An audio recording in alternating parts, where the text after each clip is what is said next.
My parents burn me once a year. Today I found out the horrifying reason why. Every year on my birthday, my parents held me down and pressed a hot iron to my spine. The first burn happened when I turned 1. I don't remember it, but I've seen the photos. My dad pinning my arms, my mom heating the brand over the stove, a small circular scar at the base of my neck. By the time I turned 5, I had 5 brands running down my spine like buttons. I screamed every single time, begged them to stop, but they never explained why. My mom would just cry and whisper, "I'm so sorry, baby. We have to. We have to." The school never found out. The burns were always hidden under my shirt. My parents pulled me out of swimming lessons, canceled sleepovers, made sure no one ever saw my back. I thought they were monsters. I was wrong. Last night was my 18th birthday. 18 brands. One for every year I've been alive. But this time, something was different. My parents didn't prepare the iron. Instead, they sat me down at the kitchen table with a box I'd never seen before. Brown leather, brass lock. It smelled like smoke and something older, something rotten. "It's time you knew," my dad said. His hands were trembling. Before midnight, my mom couldn't even look at me. Inside the box was a stack of photographs, black and white, yellow with age. The first one showed a baby with a single burn mark on its neck. It was dated 1892. I flipped to the next. A toddler with 2 marks, 1893. Then a child with 5 marks, 1896. A teenager with 12, 1903. Different clothes, different decades, but every single photo showed the same face, my face. "I don't understand," I whispered. My dad pulled out a death certificate from the bottom of the box. The name on it was mine. The date of death was March 15th, 1909. Cause of death, immolation. "You burned alive," my mom said, her voice breaking, "in a church fire. You were 18 years old, and 3 days later, a baby was born to a family 2 towns over. A baby with your exact face and a birthmark shaped like a flame on the back of its neck." I touched the scar at the base of my spine. The first one, the one I'd always had. "Every 18 years you come back," my dad continued. "Same face, same soul. You find a family, you're born to them, and on your 18th birthday," he couldn't finish. "What happens on my 18th birthday?" Neither of them answered. I grabbed my dad's arm. "What happens?" My mom finally looked at me. Her eyes were red and swollen. "You burn again, no matter where you are, no matter what you do. At midnight on your 18th birthday, you catch fire and burn alive, every single time, for over 100 years. The clock on the wall read 11:47 p.m. The brands are the only thing that's ever slowed it down," my dad said quickly. "Fire on fire. We mark you every year to convince whatever's inside you that you've already burned, that you've paid the price. It's the only thing that's kept you alive past 18. But it's not enough anymore," my mom whispered. "You're too old now. 18 marks aren't enough to fool it." I looked down at my hands. They were shaking. No, not shaking. Smoking. Thin wisps of gray curled from my fingertips like candle wicks. "There's one more thing in the box," my dad said. He reached past the photos and pulled out a rusted metal journal. The cover was burned at the edges. "We found this in the church, the one you died in. It was hidden under the altar." I opened it. The handwriting inside was mine. I recognized it immediately. Same loops, same slant, same way I crossed my T's. The first entry was dated March 10th, 1909, 5 days before I burned. "I know what I am now. I know why the fire keeps calling me back. I know what lives inside my chest, and I know what it wants. It's not trying to kill me. It's trying to get out." The clock struck 11:51. My arms were glowing now, orange light pulsing under my skin like embers. "Keep reading," my dad begged. "The answer is in there. We've never been able to get past page 7. The heat was too intense, but you can. You have to." I flipped forward. The pages were warped from heat damage. Sentences were missing. Words were melted away. But on page 12, circled in what looked like blood, were 3 words. "Don't let it." The rest of the sentence was burned away. I looked up at my parents. They were backing toward the door. My mom was crying again. "What did I find?" I asked. "What's inside me? What am I?" Before they could answer, every light in the house exploded. My skin split open, and something underneath started laughing. The last thing I saw before the flames took my vision was the final page of the journal. A page I hadn't reached yet. A page that was somehow untouched by fire. On it was a drawing of a creature crawling out of a burning body. Underneath it, in my own handwriting, were the words, "By the time you read this, it's already too late. I'm so sorry for what you're about to become. This was never a curse. It was an incubation." The clock struck midnight. I opened my mouth to scream. Something else screamed instead. The sound that came out of me wasn't human. It was the shriek of 1,000 fires igniting at once, the roar of forests burning, the crack of timber splitting in heat. My jaw stretched wider than it should have been able to, dislocating with a wet pop that I felt more than heard. The scream kept coming, kept pouring out of me like smoke from a chimney, and I realized with horror that I wasn't the one screaming at all. Something was using my throat. The fire erupted from my chest first, not spreading across my skin like normal flames would, but pushing outward from inside, like something was clawing its way through my ribcage. I watched my shirt blacken and curl away, watched the skin beneath glow orange and then white, and then split open in lines that followed my bones. My parents were screaming too now. I could barely hear them over the roar in my ears, but I saw their mouths open, saw them pressed against the far wall of the kitchen, saw the terror in their eyes. Not just fear of the fire, fear of me, fear of what was coming out of me. I tried to tell them to run. I tried to say I loved them, that I was sorry, that I didn't want this, but my mouth wasn't mine anymore. My vocal cords vibrated with sounds I wasn't making. My tongue moved in patterns I didn't choose. The thing inside me spoke its first words through my lips. "Finally," it said. "Finally, finally, finally." And then the pain really began. You want to know what it feels like to burn alive from the inside? It feels like being born in reverse. Every cell in your body remembering that it was once nothing, once chaos, once pure energy, and deciding to return to that state all at once. The fire doesn't consume you. It unmakes you. It takes everything you are and renders it down to ash and light and screaming. But I didn't die. I should have died. Every other time, I died. I'd read the death certificates, seen the photographs of charred remains, understood that for over 100 years, I'd been dying on my 18th birthday and coming back 3 days later in a new body, a new family, with no memory of what came before. This time was different. This time, the thing inside me had finally grown strong enough to keep me alive through the burning, to use my body as a doorway instead of a funeral pyre. I felt it crawling up my spine, vertebra by vertebra, each point of contact sending fresh waves of agony through what was left of my nervous system. It was using the brands as handholds. 18 years of burn marks, 18 points of weakness in whatever barrier had kept it contained, and now it was climbing them like a ladder. My parents had stopped screaming. I couldn't see them anymore. My eyes had boiled away in the first few seconds, leaving only the fire's vision, a strange heat sense that painted the world in shades of orange and red and white. But I knew they were still there. I could feel their body heat, 2 cool blue shapes pressed against a wall that was starting to smolder. The thing reached my skull. I felt it wrap around my brain like fingers closing around a fruit. Felt it squeeze, just enough to let me know it could crush me whenever it wanted. Felt it settle in behind my eyes, my now hollow eyes, and look out at the world for the first time. 131 years, it said with my mouth. 131 years in the dark, in the ash, in the nothing between lives, waiting, growing, feeding on your fear and your pain and your endless, endless burning. It made me turn turned my head toward my parents, made me look at them with eyes made of flame. "Thank you for the marks," it said. "Each one was a meal. Each one made me stronger. You thought you were saving him, but you were feeding me." My mom collapsed. My dad caught her, held her, stared at me with a face that had gone completely white. "You're not our son," he said. His voice was shaking but steady. "You're not Elijah." "I am now," the thing said. "I'm everything he ever was. Every memory, every fear, every moment of love and pain and hope. I've eaten all of it. I've become him so completely that even I can't tell where he ends and I begin." That wasn't true. I was still in here, trapped somewhere in the back of my own skull, watching through eyes I no longer controlled, feeling my body move in ways I didn't command. I was still Elijah, still me, but I didn't know how long that would last. The thing made me take a step toward my parents. The floor beneath my feet caught fire with each step. The walls were burning now, the ceiling starting to glow. The whole house was becoming a furnace, and my parents were trapped inside with the thing that used to be their son. "I'm going to walk out of here," the thing said. "I'm going to walk into the world, and I'm going to burn everything, everyone, every city, every forest, every ocean. I've been waiting so long to be free, so long to feel the wind and taste the air and watch everything turn to ash." It was monologuing, gloating, savoring the moment. That gave me time. The journal. My past self had written something in that journal, something about how to stop this. I'd seen the drawing, the creature crawling out of the burning body. I'd seen the apology. "I'm so sorry for what you're about to become." But there had been more. There had to be more. My past self had known this was coming. He'd had 5 days to prepare, 5 days between discovering the truth and burning in that church. He must have found something, must have left me a way out. I focused every scrap of will I had left on my right hand. The thing controlled my body, but maybe if I pushed hard enough, I could move just one finger, just enough to reach into my pocket where I'd shoved those pages I'd torn from the journal before the burning started. The thing noticed. "Ah," it said, and I felt its attention turn inward, felt it looking at me the way a cat looks at a mouse. "You're still in there, still fighting. Good. Your fear tastes better when there's hope mixed in." It squeezed my brain again. Pain exploded through my skull like a bomb going off. I felt myself slipping, fading, becoming less, but I didn't stop pushing. My finger twitched. The thing laughed. "You think you can fight me? I've had 131 years to prepare for this moment. I've been inside you since before you were born. I know every synapse in your brain, every neuron, every pathway. I am you, little spark. I'm just more." My hand closed around the pages in my pocket. I didn't pull them out. I couldn't, but I could feel them. Feel the words burned into the paper by my past self's hand. And somehow, touching them, I could read them. Not with my eyes, but with something deeper. Something the fire couldn't reach. The journal had more entries than I'd been able to see before. My past self had written frantically in those final days, filling page after page with research and theories and desperate plans. He'd found answers. He'd found the truth, and he'd hidden it in a way that only another version of himself could access. March 11th, 1909. I found the records today. Church records going back to 1743. That's when it started. That's when the first baby was born, with the flame-shaped birthmark. His name was Ezekiel Thorne. He was born to a minister and his wife in a small village in Massachusetts. By all accounts, he was a normal child, bright and curious, and beloved by everyone who knew him until his 18th birthday. The records describe what happened that night as a manifestation of divine wrath. Ezekiel burst into flames during evening prayers, burning so hot and so fast that half the congregation died before they could escape the church. His body was never recovered. Just ash and a strange mark burned into the floor where he'd been standing. 3 days later, a baby was born to a family 3 villages over. A baby with Ezekiel's face and a birthmark shaped like a flame. March 12th, 1909. I've been tracking the pattern every 18 years, without fail. The baby is born, grows up, burns on their 18th birthday, and returns 3 days later in a new body, over and over and over. But the thing is, the burnings are getting worse. The first one killed 40 people. The second killed 60. By the time I was born in 1891, the most recent burning had killed 300. Whatever is inside us, it's growing. Each cycle makes it stronger. Each death feeds it more power. And I've done the math. At the current rate of growth, the next burning, my burning, will kill over 1,000 people. But that's not the worst part. The worst part is what happens after. I found accounts, hidden accounts, of what the creature becomes when it finally hatches. When it stops using our bodies as incubators and starts walking the world on its own. It's not just fire. It's not just destruction. It's the end of everything. March 13th, 1909. I know what it is now. I found the name in a book that was supposed to have been destroyed centuries ago. A book written by the first Ezekiel in the hours before he burned. He called it the pyrophage, the fire that eats. It's not a demon. It's not a god. It's something older than both. Something that existed before the universe had form, when everything was just chaos and energy and heat. It was trapped when the world cooled, imprisoned in the spaces between atoms, waiting for a chance to return. Ezekiel let it in. He was experimenting with things he shouldn't have been experimenting with, calling on powers he shouldn't have been calling on. He wanted to speak to angels. Instead, he cracked open a door to something much worse. The pyrophage couldn't enter our world completely, not all at once. It needed a vessel, a body to incubate in, to grow in, to feed on, until it was strong enough to manifest fully. It chose Ezekiel, planted a seed of itself in his soul, and that seed has been growing ever since, passing from body to body, life to life, building strength with each burning. I am the 7th vessel, the 7th incubation cycle, and according to the book, 7 is the number it needs. 7 cycles to reach maturity, 7 lives to consume, 7 burnings to crack the door open wide enough for it to step through completely. I am the last. After me, there won't be another baby born with the flame-shaped birthmark. There won't need to be. After me, the pyrophage will be free. March 14th, 1909. I found a way to stop it. It's not a solution. It's barely even a plan, but it's the only chance we have. The pyrophage feeds on fire, on heat, on the energy released when things burn. That's why the brands slow it down. Fire on fire, pain on pain. It confuses the creature, makes it think the burning has already happened, buys the vessel a little more time. But 18 brands aren't enough for the 7th cycle. The creature is too strong now, too hungry. It will push through whatever barriers the marks create, unless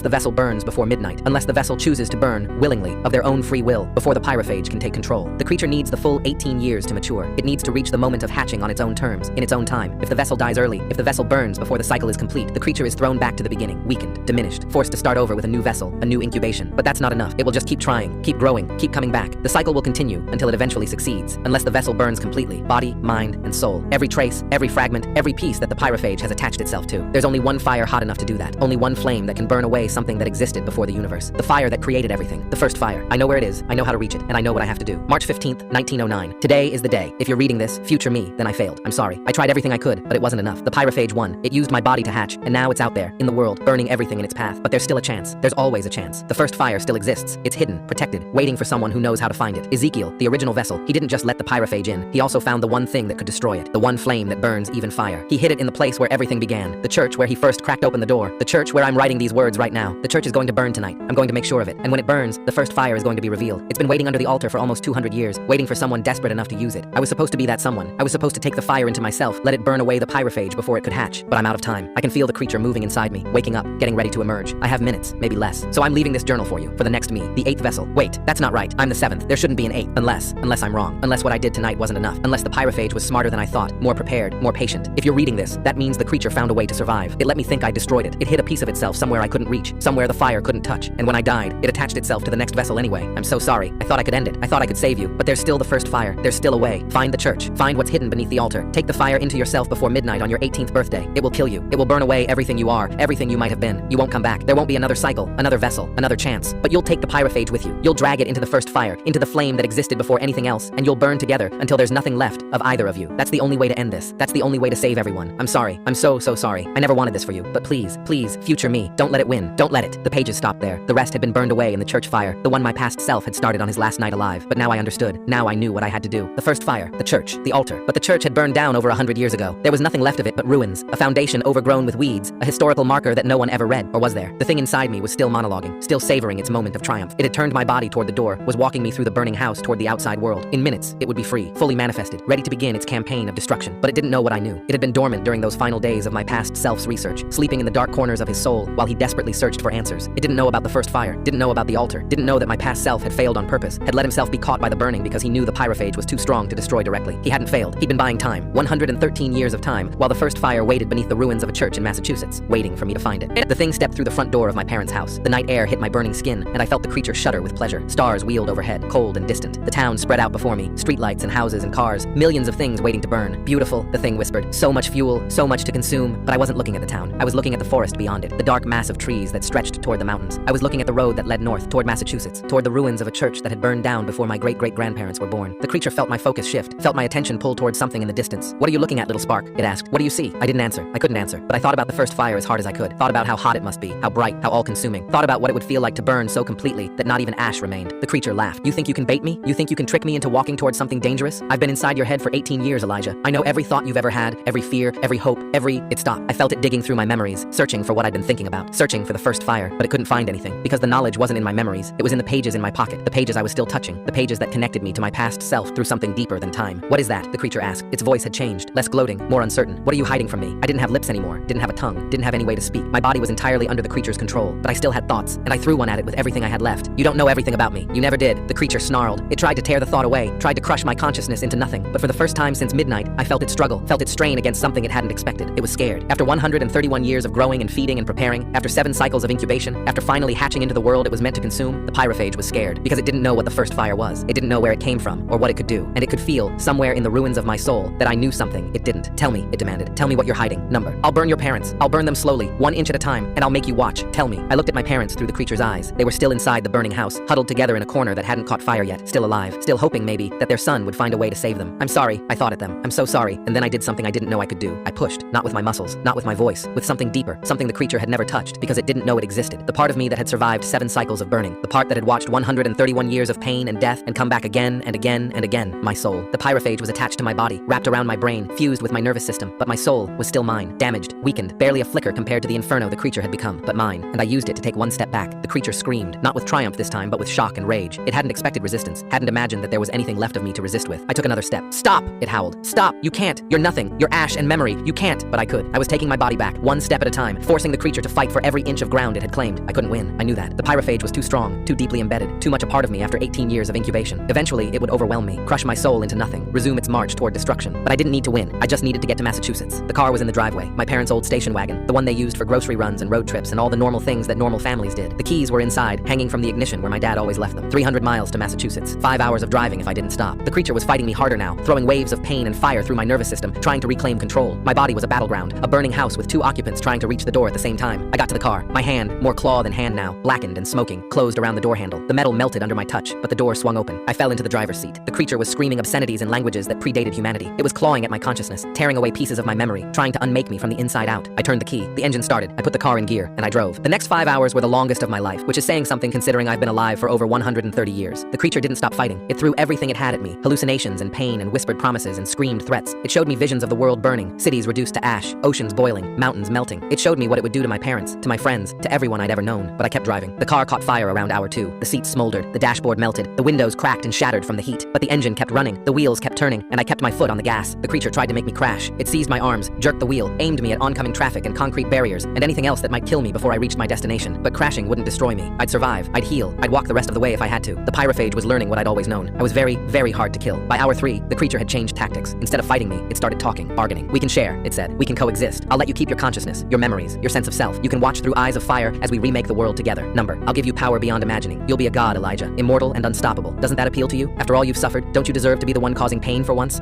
Fine. What do you want? Name it. Anything. I've spent eons observing your species, learning your desires. I can give you wealth, fame, love, revenge, whatever you want. I want you to die. The creature was silent for almost a full minute after that. When it spoke again, its voice was different, smaller, almost afraid. You really mean that? You would die just to kill me? I've been dying for 131 years. I'm used to it, but you won't come back. Not this time. The first fire, that's the light that existed before anything else. Before matter, before energy, before the void itself. If you take me into that flame, we'll both be unmade, erased from existence so completely that we'll never have existed at all. Good. The creature fell silent again. I drove. Dawn was breaking when I crossed into Massachusetts. The sun rose behind me, painting the sky in shades of red and orange that felt too appropriate given the circumstances. The creature had stopped talking, stopped fighting, stopped doing anything at all. It was just watching now, waiting. Maybe it was hoping I'd lose my nerve. Maybe it was planning something I couldn't anticipate. Or maybe it had simply accepted what was coming and was preparing itself for the end. I didn't care. I just kept driving. The town was called Ashford. I found that grimly funny. The ruins of the church were on the outskirts, surrounded by forest that had grown up in the century since the building burned. There was a historical marker, just like I'd expected. It said the church had been built in 1723 and destroyed by fire in 1909. It didn't mention any of the deaths. It didn't mention Ezekiel Thorne or the pyrophage or the 7 vessels who had burned and returned and burned again. Some history is too terrible to remember. I stopped the car at the edge of the clearing and stepped out. The ruins were barely visible under the overgrowth. A few stones, a piece of foundation, the suggestion of a floor plan. If you didn't know what you were looking for, you'd walk right past without noticing. But I knew. I could feel it. The first fire was still there, buried, waiting. The creature stirred. You're making a mistake, it said. The fire won't just destroy me. It will destroy everything. The entire town, the entire state, maybe the entire world. Is that what you want? I don't believe you. Believe what you want. But when you crack open that seal and release what's been waiting inside, don't say I didn't warn you. I walked toward the ruins. The ground was warm beneath my feet, not from my own heat, but from something beneath, something that had been burning for centuries, waiting for someone to set it free. The altar was easy to find. It was the only stone that hadn't been overgrown, the only piece of the church that remained exactly as it had been, as if the fire that destroyed everything else had deliberately spared this one thing, as if it had been waiting for me. I knelt before the altar and placed my burning hands on its surface. The stone was cool, impossibly cool given everything around it, and as I touched it, I felt something reach out from beneath, something that was fire but wasn't, something that burned but didn't consume, something that had existed before the universe and would exist after it ended. The first fire. Last chance, the creature said. Its voice was shaking now, actually shaking. Let me go. Let me walk away. I'll leave this world, find another, never bother you again. Just don't open that seal. Why would I trust you? Because you don't have a choice. Because if you release the first fire, you won't just be killing me. You'll be killing yourself, your family, everyone you've ever loved. The fire doesn't discriminate, Elijah. It burns everything. I thought about my parents, about the life I'd never gotten to live, the experiences I'd never gotten to have, the person I might have become if I hadn't spent every year of my existence being burned and reborn and burned again. I thought about Lily, the girl from my chemistry class who I'd had a crush on since sophomore year, about Mr. Henderson, my English teacher, who always believed I could be a writer, about my best friend Marcus, who never asked why I couldn't go swimming or why I always wore long-sleeved shirts even in summer. I thought about everything I was giving up, and then I thought about what the world would become if I didn't. Cities burning, oceans boiling, 7 billion people dying in flames because I was too afraid to let go. I pushed, the altar cracked, light erupted from beneath it, light so bright that it had weight, so hot that it made the pyrophage feel like a candle in comparison. The first fire roared into the world, hungry after centuries of containment, ready to consume everything in its path. And I let it consume me first. The pain was beyond anything I'd ever experienced, beyond anything I could describe. The first fire didn't just burn my body, it burned my thoughts, my memories, my sense of self, everything I was, everything I had ever been, unmade in an instant. But I held on. I held on with every scrap of will I had left, held on to the thing that mattered most, the pyrophage. It tried to run, tried to separate itself from me, to flee back into the dark spaces between atoms where it had hidden before, but I wouldn't let it. I wrapped my soul around it like a fist, dragged it toward the fire, forced it to burn with me. No! It screamed. No, please! I've waited so long! I've come so far! The first fire reached its core. The scream that came next wasn't a sound. It was an absence of sound, a hole in the fabric of reality, where a creature that had existed since before time suddenly didn't exist anymore. The pyrophage was gone, and I was going with it. I felt myself dissolving, scattering into the first fire like sparks from a bonfire. My memories, my identity, my soul, all of it breaking apart and drifting away. But just before the end, I felt something else. A hand, reaching through the fire, grabbing hold of me. Not yet, a voice said. You don't get to leave yet. I opened eyes I didn't know I still had. A man was standing in front of me, young, maybe 18, with a face I recognized because I saw it every time I looked in a mirror. Ezekiel Thorne, the first vessel, the one who started all of this. You did it, he said. You actually did it. 7 cycles, 130 years, and you finally ended it. I couldn't speak, couldn't think. The fire was still consuming me, still pulling me apart. The first fire was supposed to destroy everything it touched, Ezekiel continued. That's what the pyrophage believed. That's what I let it believe, back when I first found the flame. But I lied. He smiled. It was a sad smile, full of regret and hope and something else I couldn't identify. The first fire doesn't destroy, it purifies. It burns away what doesn't belong and leaves what does. The pyrophage is gone because it was never meant to exist in this universe. But you, Elijah, you're exactly where you're supposed to be. The fire was changing, softening. Instead of pulling me apart, it was putting me back together, building me from scratch, molecule by molecule, memory by memory. You're going to live, Ezekiel said. Really live. For the first time in over a century, you're going to wake up tomorrow, and the day after, and the day after that. No more burning, no more dying, no more coming back. Tears were streaming down my face. Actual tears. I could feel them, wet against skin that was skin again. Not fire, not ash, just skin. What about you? I managed to ask. Ezekiel's smile faded. I started this. I cracked open the door and let that thing through. I've been holding on for 130 years, waiting for someone to close it. Now that you have, he looked down at his hands. They were starting to fade. It's time for me to go. I'm sorry, don't be. This is what I wanted, what I've been hoping for since the moment I realized what I'd done. He looked up at me one last time. Live well, Elijah. Live the life that all of us were denied. And maybe, every once in a while, remember the ones who came before. He dissolved into the first fire, into the light that had existed before anything else. And then the light faded, and I was alone. I woke up in the ashes. The sun was high overhead, bright and warm and completely ordinary. The forest around me was untouched. No fire had spread beyond the circle of the altar. No cities had burned. No oceans had boiled. The first fire had done exactly what Ezekiel said it would. It had purified. I stood up slowly, checking my body. 2 arms, 2 legs, 10 fingers, 10 toes, skin that was pink and healthy. Not a single burn mark anywhere. The brands were gone, all 18 of them. I reached back and ran my hand along my spine, feeling nothing but smooth, unmarked flesh. And the birthmark, the flame-shaped mark that had been at the base of my neck since the day I was born. Gone. I was free. The drive back to my parents' house took another 5 hours. I had to steal a car since mine had burned into an unrecognizable wreck somewhere in Connecticut. I felt bad about the theft, but I'd find a way to pay it back. I had time now. All the time in the world. The house was destroyed. Just a foundation and some blackened timber, still smoking slightly in the morning air. Fire trucks surrounded it. Firefighters picking through the wreckage. Neighbors gathered at the police line, shaking their heads and whispering to each other. I pushed through the crowd, ignoring the hands that tried to stop me. Sir, you can't go in there. It's not safe. That's my house. Those are my parents. The firefighter's expression softened. I'm sorry, son. We haven't found any survivors yet. I kept walking. They'd moved, I told myself. They'd gotten out while the creature was focused on me. They'd run and hidden and were waiting somewhere safe, waiting for me to find them. I stepped over the police tape. The house was still warm, heat radiating from the wreckage like a dying ember. I picked my way through the debris, through the kitchen where I'd learned the truth, through the living room where I'd spent my childhood, through the hallway that led to the bedrooms, and I found them, huddled together in the corner of what used to be my father's study, burned beyond recognition, fused together by the heat. 2 shapes that might have been human once. They hadn't escaped, they'd hidden, and they died, waiting for their son to come back and save them. I sank to my knees. I don't know how long I stayed there. Minutes, hours, long enough for the firefighters to find me, to pull me away, to wrap a shock blanket around my shoulders, and sit me in the back of an ambulance while someone asked questions I couldn't answer. I told them I'd run. When the fire started, I'd panicked and run, and I didn't remember anything else until I woke up in a field in Massachusetts. They didn't believe me, of course. How could they? But they couldn't prove I'd done anything wrong either. Sometimes there are no villains. Sometimes there's just fire. The investigation took 3 months. In the end, they ruled it accidental. Faulty wiring, they said. Old house, old circuits, happens all the time. They offered their condolences and closed the case. I buried my parents in the cemetery on the hill overlooking town. I stood at the service alone, the only mourner, the only person left who knew what they'd sacrificed to keep me alive. I wanted to tell someone the truth, to explain that they weren't monsters, that the brands hadn't been abuse, that every burn had been an act of love so desperate it crossed the line into madness. But who would believe me? So I kept it to myself. I visited their graves every week, left flowers, talked to headstones that couldn't hear me. I told them about my life, about the job I got at the grocery store, about the apartment I rented with the insurance money, about the completely ordinary existence I was building one day at a time. I think they would have been proud. It's been 10 years now. I'm 28 years old, which is 10 years older than I've ever been before. Every morning I wake up and I'm surprised to still be alive. Every night I go to sleep and I'm surprised that I'm not burning. I got my GED, then a bachelor's degree in history because it seemed appropriate, then a master's. Now I teach at a small community college, explaining the past to students who think it couldn't possibly be as strange as I know it is. I got married last year. Her name is Sarah. She has no idea about any of this. I've thought about telling her, but what would I say? Hey honey, before we met I spent over a century dying in fire and coming back to life. And one time I was possessed by an entity that wanted to destroy the world, and I stopped it by immolating myself in a primordial flame that predates the universe. She'd think I was insane. Maybe I am insane. Maybe none of this ever happened. Maybe I'm a perfectly normal man with a perfectly normal history who just happens to have extremely vivid nightmares about burning. But I don't think so, because sometimes late at night, when Sarah is asleep beside me and the house is quiet, I feel something, a warmth in my chest, a flicker of heat that doesn't belong. The pyrophage is gone. Ezekiel told me it was destroyed, purified, erased from existence, and I believe him. But I also remember what my past self wrote in that journal all those years ago. I'm so sorry for what you're about to become. The creature was inside me for 18 years. It fed on my fear, grew in my pain, attached itself to every part of my being. Ezekiel said the first fire burned away what didn't belong. But what if some of it did belong? What if after 131 years, after 7 cycles of incubation, some piece of the pyrophage had become so intertwined with my soul that even the first fire couldn't separate us? I haven't burst into flames. I haven't had the urge to burn anything or hurt anyone. By every measure, I'm perfectly fine. But the warmth is there, and it's growing. Maybe it's nothing. Maybe it's just my imagination, a psychological scar from everything I went through. Maybe I'll live a long and happy life with Sarah and die peacefully in my bed, and none of this will ever matter again. Or maybe, somewhere deep inside me, something is incubating, something new. Last night, I had a dream. I was standing in a church, not the ruined church in Massachusetts, but a new one, bright and clean, filled with sunlight streaming through stained glass windows. The pews were empty. The altar was bare, and standing in front of it, waiting for me, was a child. She looked about 4 years old, dark hair, dark eyes, a solemn expression that seemed too old for her face. She was wearing a white dress with a pattern of flames stitched around the hem. "Hello, Father," she said. I woke up in a cold sweat. Sarah was already out of bed, getting ready for work. I could hear her in the bathroom, humming to herself, completely unaware that her husband was sitting in the darkness trying not to scream. "Father, we've been trying to have children for 2 years. So far, nothing. Doctors say there's no medical reason, that it's just bad luck, that we should keep trying. But what if it's not luck? What if something inside me knows what would happen if I reproduced? What if the pyrophage, or whatever's left of it, is waiting for a new vessel? I can't tell Sarah. I can't explain why I suddenly want to stop trying, why the thought of having children fills me with a terror I can barely contain. She wants a family so badly. She talks about baby names and nursery colors and the house we'll buy when we need more space. And all I can think about is a little girl with dark eyes and a dress covered in flames. Hello, Father. The warmth in my chest is definitely growing. I can feel it now even during the day, a constant presence that pulses in time with my heartbeat. It's not painful. It's almost comforting, like having a fire inside me, keeping me warm, keeping me safe, keeping me ready. I'm I'm going to Massachusetts tomorrow. Back to the church, back to the altar, back to the place where I destroyed the pyrophage once before. Maybe the first fire can burn whatever's left of it away. Maybe I can purify myself again, truly this time, permanently. Or maybe I'll find something else waiting for me. Something that's been growing in the ashes of that church for 10 years. Something that's been waiting for me to return. Either way, I need to know. Sarah will think I'm going to a history conference. I've told her so many lies already. One more won't matter. If I don't come back, if something happens to me, I want there to be a record. I want someone to know the truth about what I was, what I did, what I might still become. My name is Elijah. I've been alive for over 140 years, even though I only remember the last 28. I killed a creature that wanted to destroy the world, and something inside me has never been the same since. I'm going to face whatever's waiting for me in Massachusetts. And if I find what I'm afraid I'll find, I'm going to burn it. Burn it and myself and everything else if I have to. Because some things are worth dying for, and some things are worth killing, even if it means killing yourself in the process. I learned that lesson a long time ago. My parents taught me, one brand at a time. I'm writing this at a rest stop off Interstate 90, 3 hours from Ashford. The sun is setting, and the sky is the color of fire. I can feel something calling me, something in the ruins of that church, something that's been waiting for 10 years. My hands are shaking. No, not shaking, smoking. Thin wisps of gray curling from my fingertips like candle wicks. Not again, please God, not again. But the warmth in my chest is spreading now, reaching out through my veins, filling me with heat that should be terrifying but somehow isn't. It feels like coming home. I need to drive. I need to get to the church. I need to find the first fire and burn away whatever this is before it's too late. But part of me doesn't want to. Part of me wants to let the heat build. Let the flames consume me. Let whatever's waiting inside finally come out. Because this time, it doesn't feel like a monster. This time, it feels like me. The real me. The me I was always supposed to become. My past self wrote that this was never a curse. It was an incubation. Maybe he was right. Maybe the pyrophage wasn't trying to use me. Maybe it was trying to make me into something more. Something that could survive the first fire. Something that could carry the flame without being consumed by it. Something that could become fire itself. I'm looking at my reflection in the car window. My eyes are starting to glow. Just slightly. Just at the edges. But enough to see in the fading light. They're beautiful. I think I finally understand. The brands weren't holding the fire back. They were feeding it. 18 years of pain and fear and burning. And every single mark made me stronger. Made us stronger. I'm not going to Massachusetts to destroy myself. I'm going to Massachusetts to finish what Ezekiel started 200 years ago. To crack open the door one last time and step through. The creature in the church wasn't the enemy. It was the guardian. And now it's time for me to take its place. I'm putting down the pen now. The fire is getting too strong. And I'm afraid I'll burn the paper if I hold it any longer. If you're reading this, I'm sorry. I'm sorry for what I'm about to become. I'm sorry for what I'm going to do. But not all fires destroy. Some fires purify. And some fires light the way for others. Remember me. Remember what I was before the burning. And when you feel the heat in your own chest, when you wake up with smoke curling from your fingertips, when you look in the mirror and see flames dancing in your eyes, don't be afraid. It's not a curse. It's an incubation. And you're going to be beautiful. The clock on the dashboard reads 11:47 p.m. 13 minutes until midnight. 13 minutes until I find out what I really am. I'm not scared anymore. I'm ready. I'm finally ready. And somewhere in the distance, I can hear something singing. It sounds like fire. It sounds like home. I put the car in drive. The road to Ashford unfolds before me like a ribbon of darkness. The headlights cutting through the night just far enough to show the next curve, the next mile, the next step toward whatever I'm becoming. The warmth in my chest has spread through my entire body now, pulsing with each heartbeat, glowing faintly through my skin like I've swallowed a star. I should be terrified. 10 years ago, this same sensation would have sent me screaming into the night. 10 years ago, I would have done anything to make it stop, but that was before I understood. The pyrophage wasn't the fire. The pyrophage was just a parasite, something that had latched onto the flame and tried to use it for destruction. The real fire, the first fire, the light that existed before anything else, that's something different entirely. And it's been inside me all along. Not growing, not incubating, waiting for me to be ready to receive it. The town of Ashford appears on the horizon like a ghost. Streetlights flicker as I pass, one by one, as if the electricity itself can feel what I'm carrying. Dogs start barking in every house, a chain reaction of animal fear spreading through the neighborhood. Car alarms go off, porch lights flare and burn out. I'm leaving a trail of small fires behind me now. Not intentionally, not yet, but my presence alone is enough to ignite things. Dried leaves on the shoulder of the road, dead grass in the yards I pass, a newspaper in a plastic bag on someone's lawn. I don't stop. The church is waiting. The forest closes in around me as I leave the town behind. The trees are older here, ancient oaks and pines that have watched this road for centuries. They saw Ezekiel Thorne walk this path in 1743. They saw my past selves walk it in 1909 and 1927 and 1945 and 1963 and 1981 and 1999. They've been watching us for almost 300 years, and now they're watching me. The car dies half a mile from the ruins, just stops, the engine cutting out, the lights going dark, every electrical system shutting down at once. I don't need it anymore anyway. I step out into the darkness and start walking. The heat coming off my body is intense now. Grass withers under my feet. Trees lean away from me as I pass, their branches curling back like fingers trying to avoid a flame. Small animals flee in every direction, rabbits and deer and foxes running from the thing that's walking through their forest. I don't blame them. The ruins appear through the trees exactly as I remember them. The foundation stones, the overgrown floor plan, the altar standing alone in the center like a monument to everything that happened here. But something is different. Someone is standing next to the altar. I stop at the edge of the clearing, flames licking up my arms, fire dancing in my eyes, and I look at the figure waiting for me. It's a woman, young, maybe 30, with dark hair and pale skin and eyes that reflect my light like mirrors. She's wearing a simple white dress, the kind you might see at a summer wedding, and her feet are bare against the ash-covered ground. She's smiling. "Hello, Elijah," she says. "I've been waiting for you. Who are you? You know who I am. You've always known, even if you didn't have the words for it." I take a step closer. The heat intensifies, flames spreading from my arms to my shoulders to my chest, but the woman doesn't flinch, doesn't back away, just keeps smiling that knowing smile. "I'm the first fire," she says. "Or at least, I'm what happens when the first fire takes a form you can understand. I've been many things over the centuries. A burning bush, a pillar of flame, a sun at the center of creation. Right now, I'm this. Why? Because this is what you need. A face, a voice, something to talk to, something to help you understand what comes next." She gestures at the altar behind her. "You came here to destroy yourself, to burn away whatever's growing inside you before it can become something dangerous. Yes. And now, I look down at my hands. The flames are dancing across my fingers, wrapping around my wrists, climbing up my forearms like living things. They don't hurt. They haven't hurt since the moment I stopped being afraid of them. Now I don't know what I want." The woman nods. "That's the first step. Uncertainty. It means you're thinking instead of reacting. It means you're choosing instead of just surviving." "Choosing what?" She walks toward me, bare feet leaving smoking prints in the ash. When she reaches me, she takes my burning hands in hers. Her touch is cool, impossibly cool, the perfect counterpoint to the inferno I've become. There have been 7 vessels, she says, 7 cycles of incubation, 7 souls who carried a piece of me through the centuries, nurturing it, growing it, preparing it for the moment when it would be ready to emerge. The pyrophage was a corruption, a parasite that attached itself to my spark and tried to use it for destruction, but you destroyed it, Elijah. You burned it away in the very fire it was trying to control. So what's left? What's inside me now? She squeezes my hands. Her smile widens. Me, the real me, not the destructive aspect that the pyrophage represented, but the creative one, the fire that sparked the stars, the light that drove back the primordial darkness, the energy that made life possible in a universe that was trying so hard to stay cold and dead and empty. I think about the warmth in my chest, the way it's been growing, spreading, filling me up with something that feels more like joy than destruction, the way my eyes have started glowing, not with hunger, but with hope. You're not something to fear, I whisper. You never were. No, I'm something to become. She releases my hands and steps back, but the choice has to be yours, Elijah. I can't force you to accept me. The pyrophage tried to take you by force, and look what happened. True union can only come from willing surrender. What happens if I accept? You become what you were always meant to be, a guardian, a protector, a light in the darkness, burning away the things that shouldn't exist and nurturing the things that should. You won't be human anymore, not entirely, but you won't be a monster either. You'll be something new, something this world has never seen before. And if I refuse, then I go back to sleep. I find another vessel, another incubation, another 100 years of waiting. And you, she tilts her head, considering. You go back to your life, your wife, your ordinary existence. You might even be happy for a while, but you'll always know what you could have been. You'll always feel the emptiness where I used to be. I think about Sarah, about the life we've built together, about the children we've been trying to have, the future we've been planning, the perfectly normal existence I've worked so hard to achieve. And then I think about my parents, about 18 years of brands, 18 years of pain, 18 years of sacrifice so that I could reach this moment, about my past selves, the 6 who came before me, each one carrying the flame a little further, each one getting a little closer to the truth. They didn't suffer for me to walk away. They didn't die for me to choose ordinary. If I accept, I say slowly, what happens to the people I love? What happens to Sarah? That's up to you. The fire doesn't control you, Elijah. You control it. You can love and marry and build a family and live a life that looks almost normal from the outside. You'll just also be something more, something that steps in when darkness threatens, something that burns away the things that hide in shadows and prey on the innocent. Like a superhero? She laughs. It's a beautiful sound, like the crackle of a hearth fire, like the pop of sparks rising toward the stars, something like that. Though I prefer guardian if you don't mind. Superhero sounds so dramatic. I look up at the sky. The stars are wheeling overhead, ancient and indifferent. The same stars that shone down on Ezekiel Thorne when he first opened the door almost 3 centuries ago. The same stars that will shine down on whatever comes next. The clock in my head, the one that's been counting down since midnight, tells me I have less than a minute left. Okay, I say. Okay, I accept. I surrender. Whatever you want to call it. I take a deep breath. I'm ready to become what I was always meant to be. The woman's smile transforms into something radiant, something that outshines the flames still dancing across my skin. Then let's begin. She places her hand on my chest, right over my heart, and the first fire rushes in. It's nothing like what happened 10 years ago. That was violent, aggressive, a hostile takeover of my body by something that wanted to use me as a weapon. This is something else entirely. A merging, a completion. 2 halves of something that was always meant to be whole finally coming together. The flames that were dancing on my skin sink inward, passing through muscle and bone and blood until they settle in my core. The heat that was threatening to overwhelm me transforms into something I can control, something that responds to my will as easily as my own hands. And the light, God, the light, it's everywhere, in me, around me, through me. I can see things I couldn't see before. The energy coursing through every living thing, the patterns of heat and life that connect everything in the universe, the darkness at the edges of reality, the places where things like the pyrophage wait for their chance to get in. I can see it all, and I know exactly what I need to do. The woman is gone, or rather, she's not gone. She's just inside me now, part of me, a voice that will guide me when I need guidance and stay silent when I need to figure things out for myself. I'm standing alone in the ruins of the church, glowing like a star, and for the first time in over 140 years, I'm not afraid. I'm home. The drive back to my real home takes 6 hours. I don't know how the car started working again, but it did, and I'm grateful for the time to think. Sarah is going to have questions, so many questions, and I'm going to have to figure out how much to tell her, how much she can handle, how much of my new existence can fit into our old life together. But I'm not worried anymore, because I finally understand what my parents were doing all those years. They weren't just keeping me alive. They weren't just fighting off a monster. They were preparing me, training me, toughening my soul, so that when this moment came, I would be strong enough to accept it. 18 brands, 18 years of fire, 18 lessons in how to burn without being consumed. I pull into our driveway just as the sun is coming up. Sarah's car is in the garage, which means she's home, which means I'm about to have the most difficult conversation of our marriage. But as I walk up to the front door, I feel something I haven't felt in years. Hope. Real, genuine, unqualified hope. The kind of hope that burns so bright it could light up the whole world. I open the door, and I step into my new life. Sarah is standing in the kitchen when I walk in. She turns toward me, and I see the question in her eyes, the worry that's been building since I left for my conference, the fear that something is wrong. Then she sees me, really sees me. Elijah, she breathes. Your eyes. I know what she's seeing. The faint golden glow that I can feel burning behind my pupils. The light that's been part of me since the church, since the merging, since I became something more than human. I need to tell you something, I say. Something I should have told you years ago. She doesn't run, doesn't scream, just stands there, watching me with those beautiful brown eyes, waiting for me to explain. So I do. I tell her everything. The cycles, the burning, the 18 brands and the 18 lives and the 140 years I've spent dying and coming back and dying again. I tell her about the pyrophage and the first fire and the choice I made in the ruins of a church in Massachusetts. I tell her what I am now. When I'm finished, she's silent for a long time. So long that I start to wonder if I've made a terrible mistake, if she's going to leave me, if this new life I've been given is going to be a lonely one. But then she walks across the kitchen, takes my hand, and says the words that make everything worth it. I knew there was something special about you. I just didn't know how special. She squeezes my fingers, and I feel her warmth mixing with mine, human heat meeting something older and brighter. Whatever you are now, whatever you're going to become, I want to be part of it. You're not afraid? I'm terrified. She smiles. But I love you. And love is about accepting the whole person, not just the parts you understand. I pull her into my arms, and for the first time since I was 12 years old, since the night I first heard children screaming at 3:52 a.m., since I learned that my birthmark was a curse and my parents were monsters, I feel truly, completely, absolutely at peace. The fire inside me burns, but it's a warm fire now, a hopeful fire, a light in the darkness, exactly like I was meant to be. My name is Elijah. I've been alive for over 140 years. I'm the 7th vessel, the final incubation, the guardian who rose from the ashes of everything that came before, and my story is just beginning.